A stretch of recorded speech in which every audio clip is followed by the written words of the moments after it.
तीन शेर भाई, लौट आया जंगल का असली वारिस और दुश्मन का दर्दनाक हमला। जंगल के राजा शेर खान के तीन बेटे थे, सिम्बा, वीरू और रुद्र। वीरू और रुद्र सिम्बा के सौतेले भाई थे। सिम्बा एक ताकतवर और नेक दिल शेर था। सारे जानवर सिम्बा से बहुत प्यार करते थे, जो शेर खान की दूसरी पत्नी रोमा को बिल्कुल भी अच्छा नहीं लगता था। उसे ऐसे लगता था कि सिम्बा की वजह से उसके दोनों बच्चे वीरू और रुद्र की अहमियत कम हो रही है। उसी जंगल में बगीरा नाम का काला चीता रहता था। बगीरा शेर खान और उसके परिवार से काफी नफरत करता था। वो शेर खान और उसके परिवार को मारकर जंगल का राजा बनना चाहता था, लेकिन सिम्बा के रहते हुए ये नामुमकिन था। एक दिन रोमा जंगल में घूम रही थी कि रास्ते में उसे बगीरा मिलता है। अरे रोमा, कैसी हो? वैसे तुम्हें देखकर मुझे बहुत अफसोस होता है। पता नहीं तुम्हारा और तुम्हारे बच्चों का क्या होगा। क्या मतलब है तुम्हारा? साफ साफ कहो। अरे तुम चाहे जितना भी छुपाने की कोशिश कर लो, पर सच्चाई छुप नहीं पाती। शेर खान सिम्बा को ही इस जंगल का राजा बनाएगा। फिर तुम और तुम्हारे बेटे उसके गुलाम बन के रह जाओगे। ये सुनकर रोमा को बहुत गुस्सा आता है। बंद करो अपनी बकवास। मेरे रहते हुए ऐसा कभी नहीं होगा। मैं अपने बच्चों का नसीब खुद लिखूंगी, चाहे इसके लिए मुझे किसी भी हद तक क्यों ना जाना पड़े।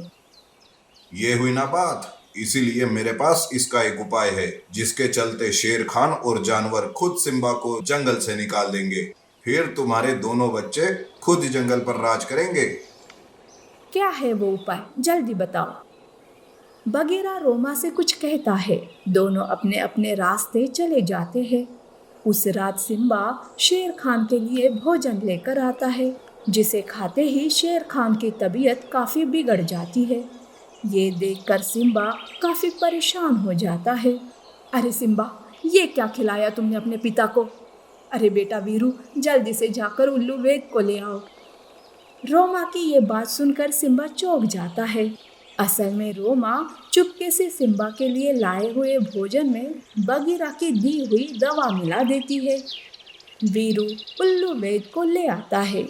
उल्लू शेर खान को देखकर कहता है, महाराज को किसी ने जहर खिला दिया है। इनका बचना बहुत मुश्किल है। मैं अपनी तरफ से पूरी कोशिश करूंगा। ये सब इस सिम्बा का किया धरा है। इसी ने महाराज को जहर दिया है। मैं इसे छोड़ूंगी नहीं। माँ, ये तुम क्या कह रही हो? भला मैं क्यों पिताजी को जहर दूंगा? धीरे धीरे सारे जानवर वहां इकट्ठा होते हैं। तब बगीरा भी वही था। अरे सिम्बा, हमें तुमसे ये उम्मीद नहीं थी। महाराज ने आखिर तुम्हारा क्या बिगाड़ा था, जो तुम उनकी जान लेने पर तुले हुए हो? सिम्बा बार बार अपनी सफाई में बोलता रहा, पर कोई भी उसकी बात सुनने के लिए तैयार नहीं था। कि वही दूसरी ओर शेर खान अपनी आखिरी सांस छोड़ देता है। ये देख सारे जानवर उदास हो जाते हैं। रोमा फूट फूट कर रोने लगती है और कहती है, सिम्बा, सिम्बा तूने शेर खान को मारकर अच्छा नहीं किया।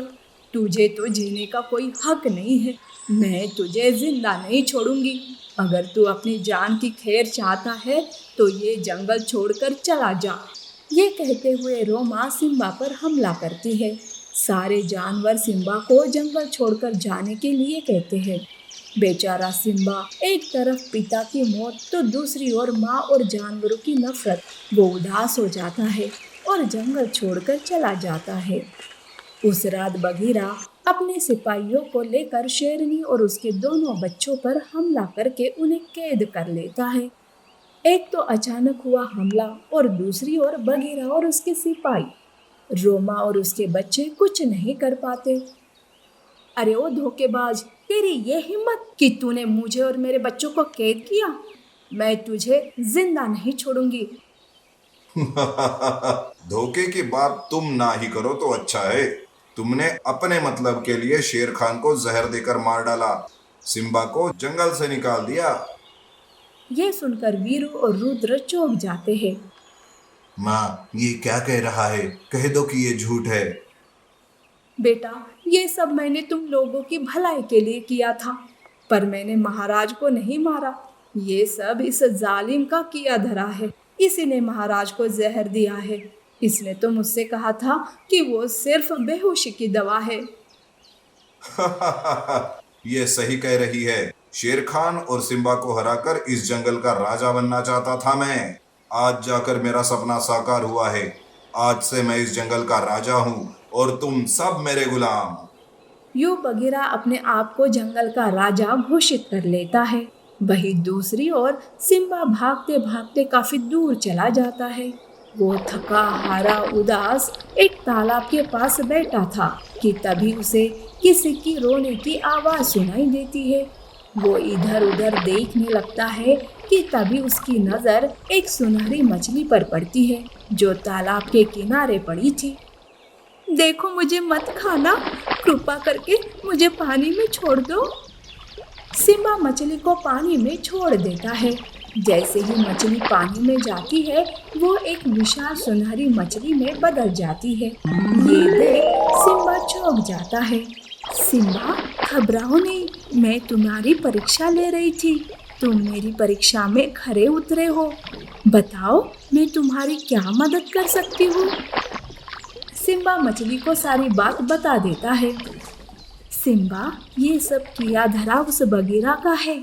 उसने तुम्हारी सौतेली माँ के साथ मिलकर षड्यंत्र रचा और तुम्हें जंगल से बाहर निकाला। अब वो अपनी सेना के बल पर तुम्हारी माँ और उसके बच्चों को कैद करके जंगल का राजा बन बैठा है। पर तुम चिंता न करो, मैं अपनी जादुई शक्तियों से तुम्हें एक विशाल पंखों वाले शेर में बदल दूंगी। फिर तुम उस दुष्ट बगीरा और उसकी सेना को आराम से हरा सकते हो। ये कहकर सुनहरी मछली सिम्बा को एक विशाल पंखों वाले शेर में बदल देती है। सिम्बा मछली का धन्यवाद करता है और वापस जंगल आता है।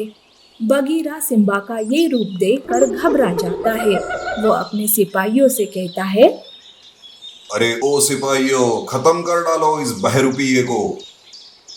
अरे वाह बगीरा, मैं बहरूपिया नहीं हूँ, मैं इस जंगल का असली वारिस हूँ। तूने मेरे पिता को दर्दनाक तरीके से मारा और उसका इल्जाम मुझ पर डाल दिया।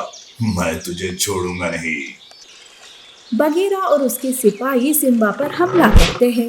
उनके बीच जमकर लड़ाई होती है। देखते ही देखते सिम्बा सबको खत्म कर देता है। सिम्बा रोमा और अपने भाइयों को कैद से आजाद करता है। रोमा को अपनी गलती का एहसास होता है। सिम्बा, मुझे माफ कर दो, मैंने तुम्हारे साथ बहुत बुरा किया। कृपा करके मुझे माफ कर दो बेटा। और हाँ, मेरी गलती की सजा तुम मेरे बच्चों को मत देना, इनका ख्याल रखना। ये कहकर रोमा भागते हुए जाकर खाई में छलांग मार देती है। इससे पहले कि सिम्बा कुछ करता, खाई से गिरकर रोमा की मौत हो जाती है। सिम्बा जंगल का राजा बनकर अपने दोनों भाइयों के साथ खुशी खुशी जीवन गुजारने लगता है।